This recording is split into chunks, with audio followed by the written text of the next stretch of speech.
سلام دوست من. میخوای بدونی چطور عشق واقعی وارد زندگیت میشه؟ اول از همه خودت رو دوست داشته باش. هیچ کس نمیتونه بهت عشق بده اگر خودت عاشق خودت نباشی.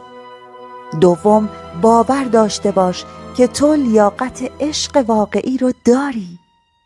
باور مثبت تو مثل آهنرباست، انرژی درست رو جذب میکنه.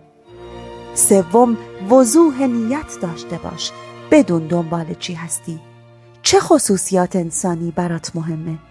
وقتی واضح باشی، عشق درست تو به سمتت میاد و یادت باشه عشق واقعی عجله نداره. با اعتماد و صبر و پاکسازی ذهن از گذشته آمادش کن. همین حالا به خودت بگو من آماده عشق واقعی هستم و عشق واقعی به سوی من میاد.